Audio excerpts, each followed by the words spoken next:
Hello and welcome to Men in the Den. My name's Eric and it's Friday.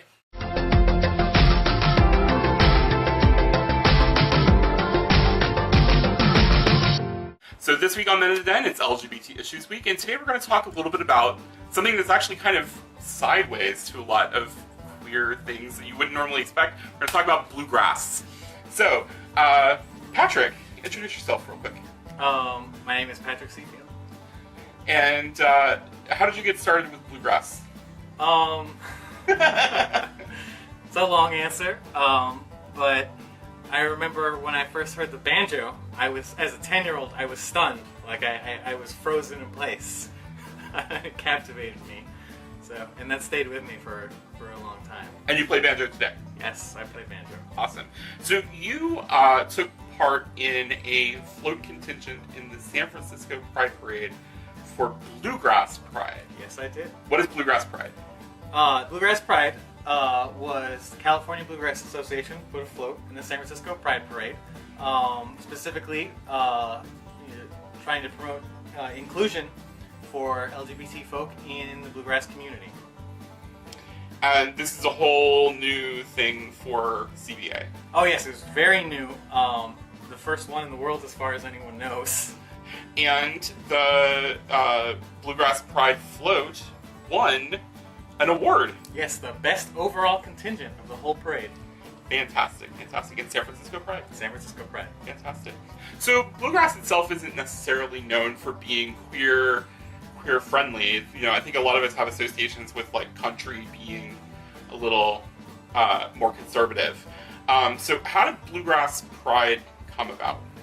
Well, some of the folks in the CPA asked themselves if you took the sexism and the conservatism and the religion out of bluegrass, would there be anything left? And they said yes. You know, they decided that bluegrass music, how communal it is, how people share and play together, that could definitely invite queer people into that space. Fantastic. So, are there queer bluegrass musicians that you could kind of point us to? Two particularly who were part of Bluegrass Pride was Brandon Godman and Justin Hiltner. Brandon Godman is a fantastic fiddle player, and he's playing with Lori Lewis right now. And Justin Hiltner is a banjo player and very talented as well. You talked a little bit about how this is like a really communal experience. There are like festivals that people go to. Oh, so, yes. Yeah. So like, is there like among Bluegrass Pride? I don't know if is there a place like that's like a queer music festival that's like got anything like that going on? To my knowledge, no. But I can tell you that the weekend before Bluegrass Pride down in San Francisco, there was a festival called Grass Valley. It's a pretty big one. It's on Father's Day generally. And they had Bluegrass Pride a booth there, and for the first time, there are kids because people bring their families, their children from really young ages, and surround them with this bluegrass music and people playing.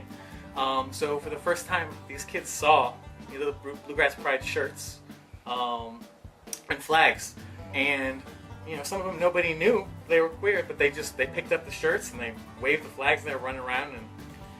Yet people had no idea. I mean, queer people were already in these spaces. There's just the visibility is pretty low. But coming up. But coming up, yes, absolutely. Yeah. So, what's the future for Bluegrass Pride? What's coming down the road? Well, there's definitely going to be another one in the San Francisco Pride Parade next year.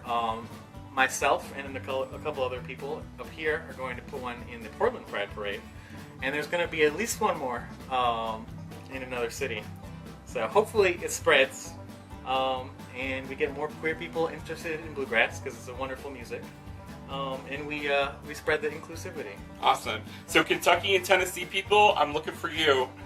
Get some Bluegrass Pride.